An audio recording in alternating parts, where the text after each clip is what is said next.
From the hidden secrets of our backyards to the realities of the third world, we take a raw and real look into the challenges and the pursuits of social justice.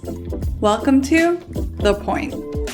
The Point podcast is brought to you by thepoint.life, offering healthcare, entrepreneurship, and education both domestically and internationally. Visit thepoint.life to find out how you can get involved. How do we disrupt systems that protect, promote, and perpetuate social inequality? That is not a small task or an easy thing to even discuss, but if we're serious about bringing social justice to the surface, it's a conversation that we must have, and not just today, but ongoing. And here to lead us in that conversation is Dr. Shawn Duncan. He's the Director of Training and Consulting Division for an impressive group called FCS, or Focused Community Strategies, which was originally started by Dr. Lupton, who is best known for the book Toxic Charity. Shawn is a TEDx speaker, a trainer, a consultant, and honestly, just one of those people you could learn something new from every day. So take a deep dive with me today and our new friend and longtime ally, Dr. Shawn. Thank you for taking the time to meet with me today. Yeah. And you are not from Atlanta, but you kind of have a Southern accent. Yeah, I'm from Nashville and moved to Atlanta in 2005. So this has been home since then. Okay. And then how did you get to Atlanta? Yeah, just job opportunity. I was teaching and working and doing various things in Nashville and had no real intent to move, but just had an opportunity to come this way and made the decision and made the move. And the city has left a profound impact on my life. And as career has evolved and changed over the course of that, I guess 17 years, I've kind of always known like, this is where I need to be. This is the place I need to be. Kind of what my vocation looks like in that can take lots of different shapes, but there's something about being here that couldn't let go of. I love that. And you have your master's in divinity, is that right? Or your doctorate? Both. I'm just a glutton for loans and punishment. So both. Yeah. So when you originally thought about like going into that field of work, I guess, was there this like idea of like social justice behind it, or were you wanting to be a pastor? How did this come about? I feel like the thread of my professional life has been, I still don't know what I want to do when I grow up, essentially. And I've kind of always known that I wanted to be a part of something that was creating meaningful change in the world, but have been pretty open to like, I really don't care what that looks like, right? Like even the job that brought me to Atlanta was with a congregation, and like I wasn't looking for that. Somebody gave them my name and they called, and I'm like, okay. And the more I kind of explored it, like the discernment process was a bit more like, this was the place that I like do feel like is the next best step for my life. And what does it look like to live and make home and family in this place? And so, yeah, there was never a real strong sense of like, this is the very specific career path I want to be in, but I knew I wanted to leverage just deep senses of conviction and meaning and how to leverage that for the sake of good happening in our world, and had just tried to find various ways to make that happen. Yeah, well, it's probably best because in the nonprofit world, you wear many hats. Oh my gosh, yeah. If you go in with like a corporate mindset of like, this is my job title and this is the job description, like that doesn't really play out. Oh, I don't do that. Yes, you do, because we all like yeah, for sure. Yeah. So then how did you get connected to Focused Community Strategies? Yeah, so it didn't take long being on the ground here before I realized the world I'd moved into was maybe just a couple 100 miles away from the world I was in, but it might as well be like a couple galaxies away. And I began to kind of say, well, what does this mean, right? If this is what my neighborhood looks like, and these are the people literally from around the world who've been resettled into this place, like what does my life look like in the midst of all of that? What's the response? And so just become like, one, threw myself in, like not really knowing what it would mean or what to do or how, but just knew like, what I did know is I had to jump in, right? Had to make sense of all of it. And all of it just started like seeking who else is in this space and can speak into it, some solidarity, some partnerships, friendship, and all of this. And thankfully, you know, in this area, there are lots of really amazing leaders and neighbors and friends that are doing such good and important work. And the more I kind of leaned into that in the first couple of years being here. I began to just read and enter these different books and conversations. And in all of that, became aware of this organization called Focus Community Strategies, became aware of their founder, Robert Lupton, and some books he'd written. He'd written some stuff before Toxic Charity, which is the one that's the most well known. So I was reading some of the earlier stuff, which is really kind of the seeds of what became Toxic Charity. And it was one of those things where I was just like, oh man, this puts to words so much of my dis-ease about what is going on, that there's not a lack of compassion necessarily or a lack of generosity, but there is a lack of solidarity. There's a lack of proximity. There's a lack of impact that's actually happening. And yeah, so really just was like kind of more just showing up wherever I could, like just kind of grasping for help, for guidance, for companionship and partnership. And FCS became one of those really crucial friends in the journey. So it wasn't a job initially. It was just people who were in the same city doing the similar kind of work and just kind of walking alongside with them and just developing those relationships. Yeah. Again, perfect for the nonprofit lifestyle of just like figuring out like who's doing what. And I think like when we kind of like hit the ground and we start, meeting our neighbors and like being involved in people's lives, then we start to see like, wait a second, like the way we were approaching things, like maybe isn't the best way to do things. So you're in, is it South Atlanta?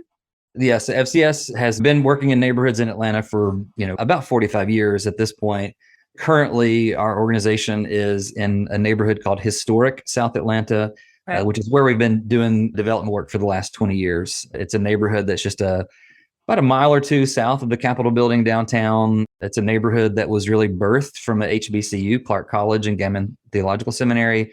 So a lot of just really rich and beautiful history to that neighborhood, and been doing the development partnership work there since 2001. Yeah, amazing. And so tell us about, you guys do so many things. You have a coffee shop, you have a grocery store. There's all kinds of ways that you've been able to walk alongside people in the community, seek out the needs. So tell us a bit about like the theories that go into it. Like what are you applying and how does it work? Yeah. So for FCS, maybe a way to say it is that we are more driven by proximity and process than we are by product. Okay. So what I mean is there's a lot of things that we do that are major, expensive, significant, long-term development-oriented projects, not just like distributing resources like mixed income housing, business development, economic development. There's a lot of big work that we're doing. And so sometimes people will see those things and say, well, how can I replicate that thing where we are? Which sometimes can be a great thing. But for the most part, we would say the product that we've created is a result of process and proximity, right? Yeah. Because half of our staff live in the neighborhood, multiple of our board members do, that this is in the businesses we've created, majority of the employees are from within the neighborhood. Like that level of proximity drives our work, right? And our commitment to a really healthy process of understanding the neighborhood at a holistic level, not just at a needs level, and also not just at a assets level, right? But really trying to look at a comprehensive narrative of a neighborhood, and out of that, building the kind of strategies that are going to move the needle for the neighborhood, right? We're not just thinking about how does our organization succeed, but how does this neighborhood become a place of equity and opportunity and thriving? And how do we do our strategies around that? So we do a ton of work in housing. We do a ton of work in economic development. We do a whole lot of neighborhood engagement partnerships that are kind of the least visible because it's not a lot of bricks and sticks, but it really is a connective tissue that drives kind of all that we are. So it is a holistic neighborhood development is the model, but it really is more about process than anything else. Yeah, no, that's so well said. I can't tell you how many times like I would be in Haiti and we'd have these like massive like government organizations who are like, we have this like great thing that's working in Ethiopia. We're going to bring it over here. And we're just like, oh man, this is not going to work. And so you're right. I love like that way you think about that. So you gave a TED Talk and you talked about this fictional organization, the Cold Water Collective. And I feel like the way that you describe that like gives a really good foundation to how you apply what you're doing now. Can you walk us through a bit of that? Yeah. So the story kind of is this fable, this idea that, you know, someone becomes aware that there's a lot of people in their city who live with empty buckets, right? And this good-hearted person is aware that they're living their lives with a very full bucket, right? And saying, well, if I've got a full bucket and I've got excess, I should go pour out of my bucket into somebody else's, right? And quickly this grows because there's so many empty buckets, right? If you're paying attention, there's a lot of empty buckets in your city, right? And so they're going around pouring from their bucket pretty frequently. And before long, like, hey, I got lots of friends who have lots of very full buckets. And so they gather them together. That's where they form this cold water collective. We're going to take these full buckets of water that we live daily with, and we're going to carry them all over the city to all these different locations and have this growing nonprofit ministry called the Cold Water Collective that just keeps pouring from our buckets to their buckets constantly. And then the turn of the story is at the end where one of the residents of the receiving community just asks the question, well, how come after all these years you keep pouring from your bucket, but it stays full and mine stays empty, right? So no matter how many hours and dollars and resources are poured, at the end of the day, this community's buckets pretty much stay empty and that community's buckets stay full. And so that kind of question is, I think, the unsettling that drives people, like not just people in our organization, but a lot of people who see what's happening. I mean, what we'll often say is there's not a lack of generosity in most cities, but there is a lack of impact, right? And so that for us is kind of a brief fable of sorts to illustrate what's the unintended consequences of our good intent. So, what do you think is happening in the church today? Like, do you think that we're starting to catch on and say, like, okay, the way we've been doing things for a while is really not working. It hasn't been working. Everybody's buckets are still empty. Ours are still full. Or do you think like we're still far behind and we have a lot of catching up to do? Yeah. I mean, I definitely would say the conversation has shifted in the last 10 years. I mean, I remember, 10 years ago, as I was kind of getting more immersed into this, like, I think I was like right out of college about 20 years ago, like started kind of leaning into it, didn't know what kind of was going on. And then kind of had these evolutionary stumbling steps forward and like really getting pretty serious about it about 10 years ago. And I can remember instances where just raising some of these questions would like really tick people off, right? Yeah. They're immediately kind of defensive, like, dang it, like, I feel like I'm a decent teacher and I can compellingly like guide some dialogue, but you could kind of see this resistance. But I mean, I definitely see that like the dialogue has shifted. I think there's enough people who are writing about it and talking about it across the social and theological perspective that people are talking about this in ways they haven't. So I think there's definitely an arc that we've been on in the last decade or so. I would say, however, when I hear people who are starting to get it, it's like they're getting it at a fairly surface level, which sometimes can be even more dangerous than not even thinking about it at all, if that makes sense. Like the whole idea, like, enough to be dangerous. Like, you may generally know how that power tool works, but you should wait before you lose your fingers, right? So like, and it's with some frequency, I get emails like, hey, we've read the book. We really believe in that. And then when they start unfolding what they're thinking, we're like, ooh, that's not what we're saying. Wait, give me an example. So where I think some people boil it down to that the problem is we're just giving away things for free with no expectations. But the problem is just, it's about entitlements or dependencies. And we would say, like just making people, quote, earn it or work for it isn't going to fix things, because the fundamental problem has a lot more to do with power and proximity than it does about giving away free stuff or not. So when people hear, we contrast the idea of relief versus development. Like relief is just giving away things to meet some emergency needs. Development is about long-term solutions. Here's the deal. Like, relief can be healthy and it can be toxic.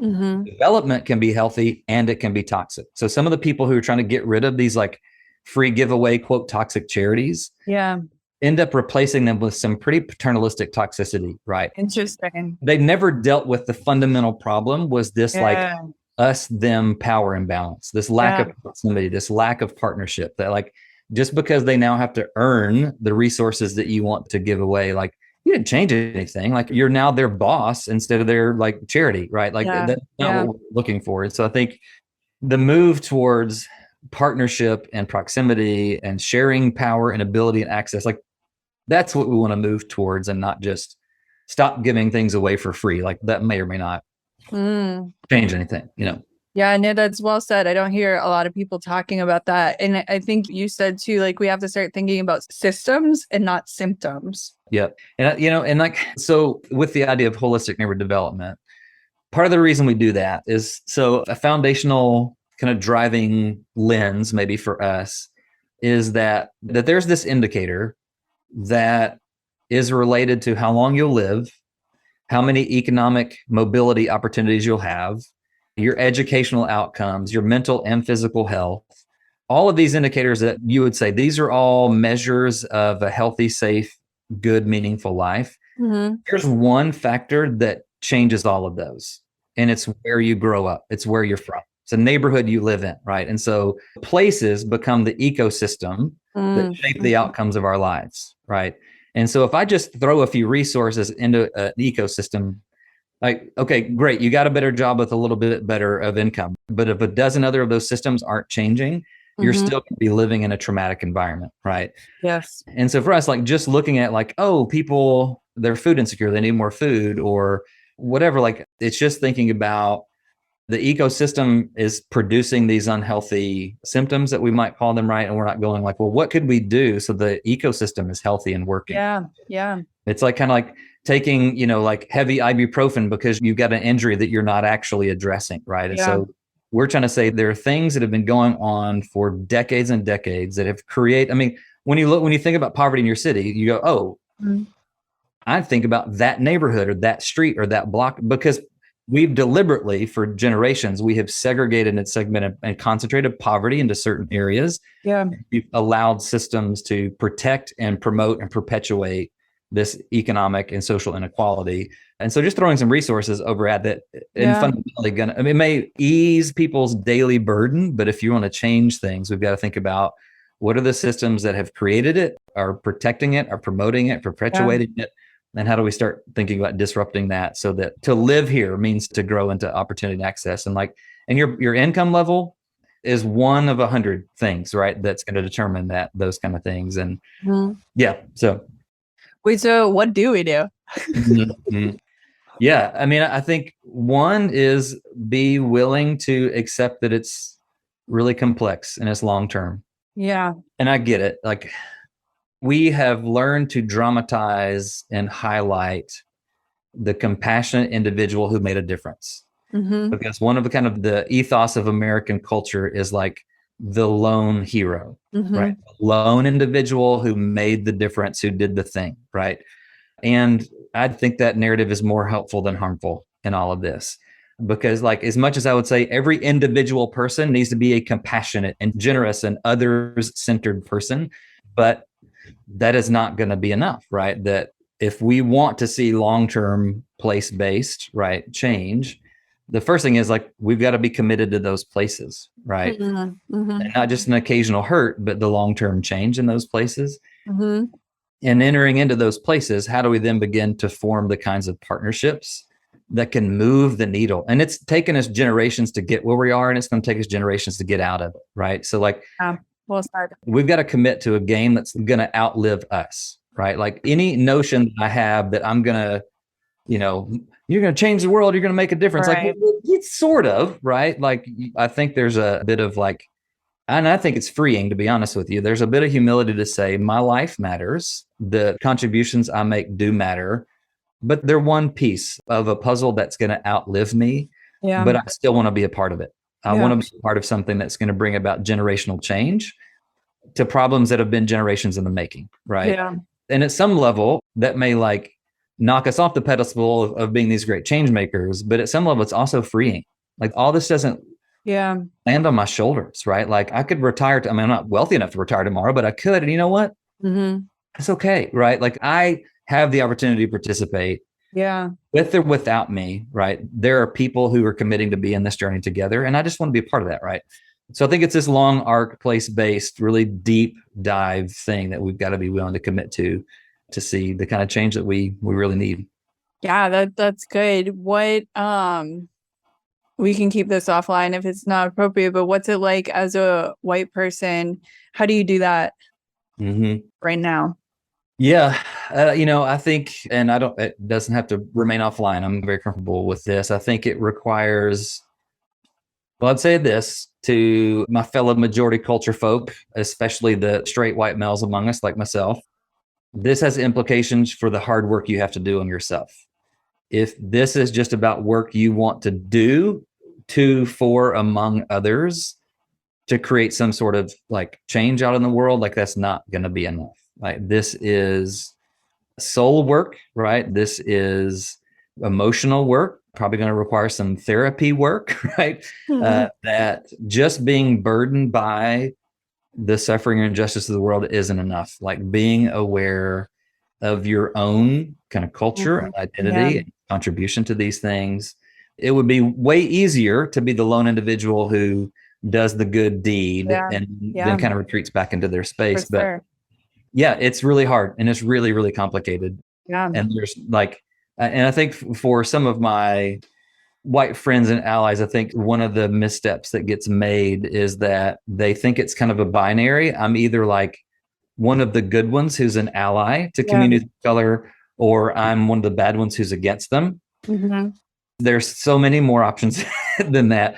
That the reality is like, even if you are motivated by healthy and good things, even though you're really committed, you're still going to be really wrong in really significant ways. And you're still going to inadvertently create hurt that you didn't mean because you just carry with you things you're not even aware of. And and if you're going to get easily offended that someone's unhappy with you because I'm one of the good ones and someone should this probably isn't for you. You're going to have to be willing to own it, feel it, do some hard internal soul searching, make a number of apologies, kind of live into that. I think it's just, there's no way to escape the internal stuff you have to do to be a part of this for the long haul.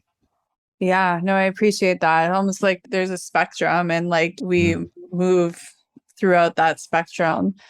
But yeah, it definitely takes being honest with yourself and a lot of hard internal conversations. You're right. I want to talk about some of the projects that you guys are doing and like including the grocery store and the coffee shop and how that came about, because I think that's pretty cool. And I think it probably relates back to what you're talking about proximity and like living there, figuring out like, there's actually not a freaking grocery store. Like, So how did that come about? Yeah, so to specifically like think about the grocery store, I think some really crucial values of FCS emerge when you think about like that one story in a microcosm. It really reflects like culture and practices, principles of FCS. You know, one of them is that the neighborhood has to be a higher commitment than the organization. So the same retail space that the grocery store inhabits currently used to host one of our kind of legacy programs that our founder wrote about in some of his books, right? And it was a compelling story, and a lot of people donated because of this like legacy program. But we were realizing that over time, that legacy program was no longer needed and not even really healthy anymore. Now, it started as healthy and good and necessary, but neighborhoods change, people change, communities change, and they should if we're doing good work. And so we had to figure out, all right, this is no longer a dignifying, healthy, good thing for our neighborhood. What do we do about that, right? And so, you know, principle number one, neighborhood above organization. We're not going to just do what's slick or sexy or compelling to donors. We're not going to do what's easy for us. We're going to figure out, number one, let's check the pulse of neighborhood, right? Let's listen deeply to people. Let's look at this ecosystem, right? And it became clear, right, through that whole process that like easy access to affordable, healthy groceries was beyond our neighborhood. Food desert is the common word for that, right? And we're like, we're looking around on our staff. Nobody here is like one guy worked at Kroger bagging groceries when he was 15, but that's it. Right. So one of our other principles is like, I don't care if you're compassionate about it, but if you don't have the competency to do it, then you need to back away and let somebody else do it, right? So just like, I feel called to, I don't care if your heart's burdened by it. If you don't know what you're doing. You need to preach that at the churches all day long. We got people. Follow your role. It doesn't mean you don't need to be involved. It just means you can be really careful about it, right? Like, I don't need a compassionate doctor when I'm sick. I would like compassion, but even more, I'd like you to know what you're doing before you put needles or pills in my body. Couldn't agree more. So another principle that emerges in that is we immediately say, okay, if this is what the neighborhood is saying, we know that it way outpaces our expertise. We then turn to those who have it and say, we can't do this. Will you please come do it? Because we prefer not to be honest with you, because it's really complicated and very expensive. But the people who do this for a living wouldn't do it in our neighborhood because there's just not enough revenue to make it, not enough square footage or revenue to make it viable for them as a business. They're like, okay, well, neighbors desire it. The experts, or won't do it. Can we? Right. So then we form a group of people who have the knowledge and expertise to figure out, can we put a plan in place to make this viable? Right. Yeah. And so this has been, 8+ years kind of in the making, but about 6 or 7 years ago is when we opened the doors to it. And Carver Market has been this small scale, right size scale for the neighborhood that we're in, grocery store where there are affordable, healthy options. And we run it. So it's Carver Market. It's not FCS's Ministry Mart, right? It's not a Justice Mart. Like, we're very deliberate about, we don't want anyone to feel like they should just walk, like that there's some sort of charity case for, like, no, neighborhoods deserve grocery stores. We're not doing something profoundly heroic. Like, this is just something that should exist. The market won't do it. Somebody has to. So we put that in place, and it's probably about 80% profitable and 20% subsidized, because the market won't do it. And free food, like pantries, isn't the thing we need to do either. Like, we need a business for the sake of this neighborhood. Right. And so we call it Carver Market because the cluster of schools nearby is the Carver High School cluster. And so we try to name it, identify it by the people in place. And when you walk in, it's like, like it's one of the only places you can shop within walking distance of our neighborhood where there's not, plexiglass or bars between the person, buying something and selling it to them. Right. And so you walk in, and just everything about the environment, we're trying to communicate, you belong, this is for you, this is relational, welcoming space. And so it's been this journey of saying, like, how do we not start with organizations, start with a neighborhood ecosystem of neighborhood, and then figure out what's next out of that, right? Because we didn't say 10 years ago, you know what, we should start a grocery store, right? Right. And a lot of the things that we've got blueprints and architectural plans for over the next 2 to 5 years, like 5 years ago, we weren't going, oh, we want to go get into that. It's like, no, it's this constant commitment to the place, to the process, to determine what we do, and then finding the partners that can make it feasible, viable. Yeah, I know that's so well said. I think you're right. Like, in this type of work, there can become this like very dangerous line of like not wanting things to get better sometimes for the people that we're quote unquote serving, because we like have this deep desire and need either to, one, please the donors, which happens a lot of time in the nonprofit world, or two, please our ego. So like we end up like creating or perpetuating like the very thing that we supposedly are trying to remove. Which again, it goes back to maybe some of that savior complex and, all of that. And so it can be very dangerous if we're not doing that internal work. And then, thought experiment for our friends who are listening. Like, if you're in the nonprofit world, think about whatever your mission is, whatever you do. And if you're in the nonprofit world, you're probably like a lot of nonprofits, like every year, like, whoo, we made it. We barely got by. We tend to be resource strapped. Let's pretend that a nonprofit moves in right across the street from you, and they have twice the resources, twice the capacity, twice the staffing ability, twice the building. And not only are they just better resourced, they're just better at it, right? And they're just more successful at it. And if you have to shut down because of that, do you mourn or do you celebrate? I know it's not that easy, but just for the sake of the thought experience, if it's better for your neighborhood, you should be celebrating. You ought to be the first ones on your social media saying, if you're religious, thank you, Jesus. That, because if South Atlanta, where we are now, no longer needs FCS, right? Because the kind of equitable and just development and resources and opportunities are coming to that neighborhood, we won't mourn that. Like, at some level, we wish we didn't have a role, right? Because if our systems worked for everybody, regardless of income or race or background, FCS wouldn't exist, right? And so and that's that hard principle of saying, if we place the neighborhood's well-being above our own, if a nonprofit in your neighborhood got the grant that you went for and you didn't get it, but they're going to leverage that money for the good of your neighborhood, can you celebrate them? Like, if you think like in business terms, like, our primary customer is the wrong one for too many nonprofits. Like, your primary customer that you're seeking the good of is not you and your institution, is not your ongoing survival, right? It is certainly not your donors. And I think for a lot of nonprofits, the primary customer is the donor. And it is not. The primary customer, we would say, is the neighborhood and the neighbors, right? And if things are improving for them, whatever that might mean for us, like that's the moment of celebration, right? Mm. And that's just a hard shift, I think, for kind of the traditional mentality that brings us into nonprofit work. Yeah, no, you're right. And again, it just keeps going back to like that internal, like honesty and internal work in ourselves. Cause there is, I think, like the beautiful thing is like that there is this innate desire for us to want to give back as humans, want to like, help in whatever way that is. But you're right. There's that dangerous line that if we're not careful, if we don't have accountability, if we're not healthy, like we can get into like really sticky situations, and like then it's not good for anybody. Yeah. So the division of FCS that I get to lead is the training consulting side that works with other organizations and other places. And as we walked with leaders and organizations through like a transformation process of kind of finding healthier, more robust, impactful ways of doing this work, every single one at some level has lost somebody that's been a supporter, volunteer, donor, something along the way, right? And oftentimes their pushback is not centered on what's happening to the community. It centers on what's happening to the position they used to hold, right? Yeah. And like part of the work we do is helping like coach and prepare leaders to do that compassionately, to do it well, to do it thoughtfully.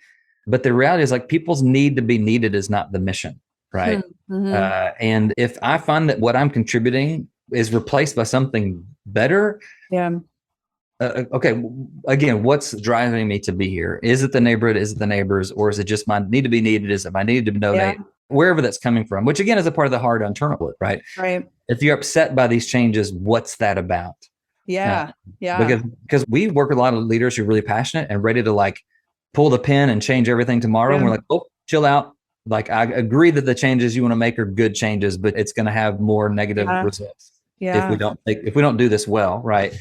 And so we coach them to do it really well. But at some level, people that are within that system, there are going to be people who push back, people who leave, people who get frustrated. And for those people, it's like, you got to do that work. Like, what is this about for you? Yeah.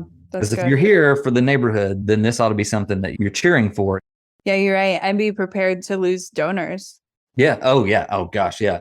And the good news is, and like we've also found that when you make a move to this deeper, longer term, kind of more sustainable, harder, but more complex work, you will lose some folks, but you actually end up attracting folks who tend to come in with more at the table because they are thinking, I don't want to just give resources to people who are kind of spinning the wheel of resource distribution. Like they're looking for impactful ways to give. And like you start proving that we're going after some real big things here, you'll start to recruit those people as well. So, but there's always that middle zone of like the loss that people have to manage and deal with. And there's been a few leaders who's going to be like, hang on, just hang on. You're on the right path.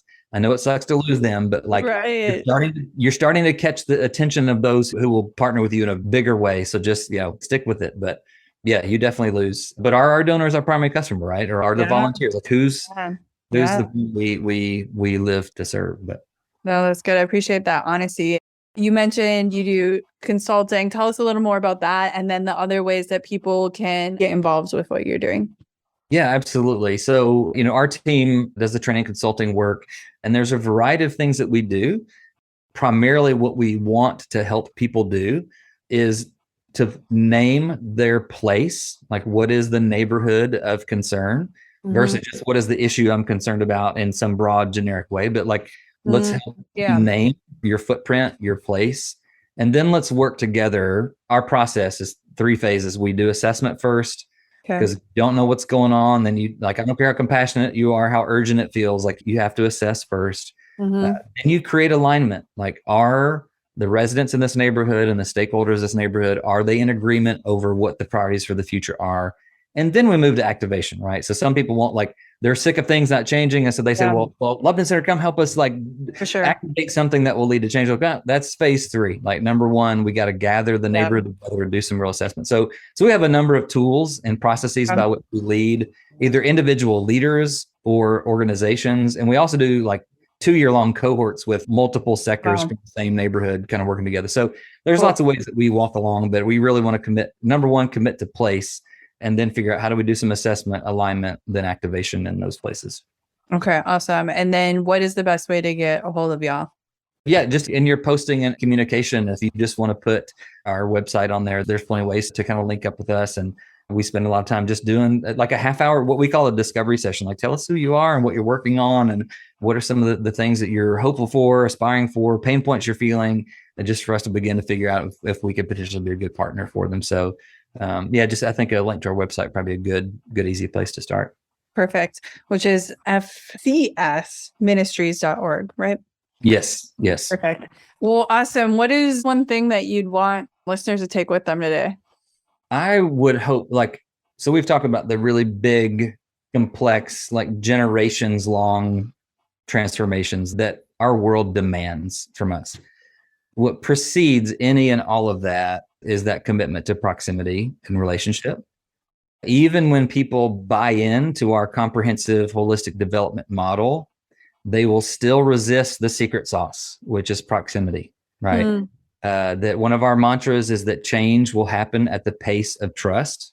And try as you might, you cannot outrun trust. And so if there's if there's kind of a starting point, I would say, sitting on the front porch with somebody, if you can't live into that, sharing meals with people, if you can't live into that, then the really big stuff won't come either. We do some assessments around the way programs are structured.